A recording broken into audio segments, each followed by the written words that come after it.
চারটি আলামতেই বুঝবেন আল্লাহ আপনাকে ভালোবাসেন। আল্লাহ তাআলা মানুষকে আশরাফুল মাখলুকাত হিসেবে সৃষ্টি করে তার ভালোবাসার প্রমাণ দিয়েছেন। সকল বান্দার প্রতি তার ভালোবাসা অফুরন্ত। গুনাহগার বান্দাকেও তিনি ক্ষমা করতে ভালোবাসেন। আবার কোনো কোনো বান্দাকে তিনি খুব বেশি ভালোবাসেন তার আমল ও তাকওয়ার কারণে। চারটি আলামত দেখেই চেনা যায় তাদের। নাম্বার 1, মানুষ তাকে ভালোবাসবে। হযরত আবু হুরায়রা রাদিয়াল্লাহু তাআলা আনহু হতে বর্ণিত, তিনি বলেন, রাসূল সাল্লাল্লাহু আলাইহি ওয়াসাল্লাম বলেছেন, যখন আল্লাহ তাআলা কোনো বান্দাকে ভালোবাসেন তখন জিবরাইল আলাইহি ওয়াসাল্লামকে ডেকে বলেন, আমি অমুক ব্যক্তিকে ভালোবাসি, তুমিও তাকে ভালোবাসো। নবী বলেন, অতঃপর জিবরাইলও তাকে ভালোবাসতে থাকেন এবং আকাশে ঘোষণা করে দেন যে আল্লাহ অমুক ব্যক্তিকে ভালোবাসেন, তোমরাও তাকে ভালোবাসো। তখন আকাশের অধিবাসীরাও তাকে ভালোবাসতে শুরু করেন। অতঃপর সেই বান্দার জন্য জমিনেও স্বীকৃতি স্থাপন করা হয়। আর যখন আল্লাহ তাআলা কোনো বান্দাকে ঘৃণা করেন তখন জিবরাইল আলাইহিস সালামকে ডেকে বলেন যে আমি অমুক ব্যক্তিকে ঘৃণা করি, তুমিও তাকে ঘৃণা করো।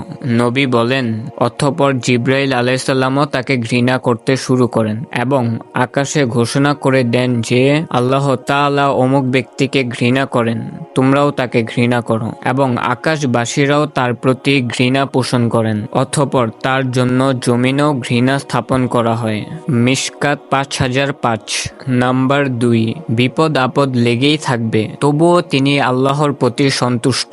বিপদে আপদে সন্তুষ্ট চিত্তে থাকেন এমন বান্দাকে আল্লাহ তাআলা ভালোবাসেন। ইব্রাহিম আলাইহি ওয়াসাল্লাম এর অনেক পরীক্ষা নিয়েছেন মহান আল্লাহ। কোরআনে কোথাও বলা হয়নি যে আল্লাহ তাআলা ফেরাউন কিংবা নমরুদের পরীক্ষা নিয়েছেন, বরং তিনি তার ভালোবাসার বান্দাদের পরীক্ষা নিয়ে থাকেন। তাই বহু ঈমানদারের জীবনে দেখবেন দুঃখ কষ্ট বিপদ আপদ লেগেই থাকে। এর কারণ ব্যাখ্যা করে রাসূল সাল্লাল্লাহু আলাইহি ওয়াসাল্লাম বলেন, মুমিনের জন্য দুনিয়া কারাগার সাদৃশ্য ও কাফেরদের জন্য জান্নাত সাদৃশ্য। মুসলিম 2956। আল্লাহর রাসূল সাল্লাল্লাহু আলাইহি ওয়াসাল্লাম বলেন, আল্লাহ তাআলা যখন তার কোনো বান্দার মঙ্গল সাধনের ইচ্ছা করেন তখন দুনিয়ায় তাকে তাড়াতাড়ি বিপদ আপদের সম্মুখীন করেন, আর যখন তিনি কোনো বান্দার অকল্যাণের ইচ্ছা করেন তখন তার গুনাহের শাস্তি প্রদান থেকে বিরত থাকেন। অবশেষে কিয়ামতের দিন তাকে এর পরিপূর্ণ শাস্তি প্রদান করা হবে। আর আল্লাহ তাআলা যখন কোনো সম্প্রদায়কে ভালোবাসেন তখন তাদেরকে পরীক্ষায় ফেলেন। যে তাতে সন্তুষ্ট থাকে তার জন্য আল্লাহর সন্তুষ্টি থাকে, আর যে তাতে অসন্তুষ্ট হয় তার জন্য আল্লাহর অসন্তুষ্টি থাকে। তিরমিজি 2396। নাম্বার 3, দুনিয়া মুখিতা থাকবে না। আল্লাহ যাকে ভালোবাসেন তার মধ্যে পদ পদবী অর্থ সম্পদ প্রভাব প্রতিপত্তি এসব দুনিয়াবি কোনো কিছুতেই তার আকর্ষণ থাকবে না। আল্লাহ তাআলা কিছু বান্দাকে ভালোবেসে এসব থেকে দূরে সরিয়ে রাখেন, চাইলেও তাকে এসব কিছু দেওয়া হয় না। মূলত আল্লাহ তাআলা সেই বান্দাকে পরিকল্পিতভাবে দুনিয়ার ফায়দা থেকে সরিয়ে রাখেন। সুবহানাল্লাহ। এই বিষয়ে অনেক হাদিস পাওয়া যায়, তার মধ্যে একটি হচ্ছে কাতাদা ইবনে নোমান রাদিয়াল্লাহু তাআলা থেকে বর্ণিত, রাসূল সাল্লাল্লাহু আলাইহি ওয়াসাল্লাম বলেছেন, আল্লাহ যখন কোনো বান্দাকে ভালোবাসেন তাকে দুনিয়ার প্রাচুর্য থেকে বাঁচিয়ে রাখেন।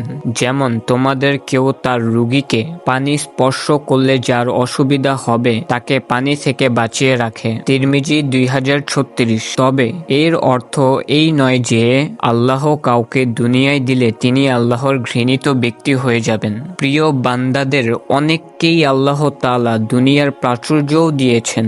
এসব ব্যক্তিদের মধ্যে ওসমান রাদিয়াল্লাহু তাআলা আনহু, সুলাইমান রাদিয়াল্লাহু তাআলা আনহু, দাউদ আলাইহিস সালাম সহ অনেকেই রয়েছেন। তবে তাদের কারো মধ্যেই দুনিয়া প্রীতি ছিল না। এসব বান্দাদেরকে আল্লাহ তাআলা দুনিয়াও দিয়েছেন, আবার ভালোবেসেছেন। নাম্বার 4, দ্বীনি জ্ঞানের অধিকারী এবং নেক আমল করার সুযোগ। আল্লাহ তাআলার ভালোবাসার বান্দার সবচেয়ে গুরুত্বপূর্ণ আলামত হলো তাকে আল্লাহ দ্বীনের বুঝ দান করবেন এবং এবং সে অনুযায়ী বেশি বেশি নেক আমল করার সুযোগ দান করবেন। রাসূল সাল্লাল্লাহু আলাইহি ওয়াসাল্লাম বলেন, আল্লাহ তাআলা যার কল্যাণ চান তাকে দ্বীনের প্রজ্ঞা দান করেন, সাল্লাল্লাহুই দান করেন, আর আমি বন্টন করি। বুখারী ৭১। অন্য হাদিসে রয়েছে, আল্লাহ যখন কোনো বান্দার কল্যাণের ইচ্ছা করেন তাকে মৃত্যুর আগে পবিত্র করেন। লোকেরা জিজ্ঞেস করল, পবিত্র করেন কিভাবে? তিনি বলেন, মৃত্যুর আগে তাকে নেক আমলে তৌফিক দেন, অতঃপর তার উপর তার মৃত্যু ঘটান। আল্লাহ তাআলা আমাকে, আপনাকে, মুসলিম উম্মার সবাইকে তার ভালোবাসা পাওয়ার মতো আমল করার তৌফিক দান করুক। আমিন।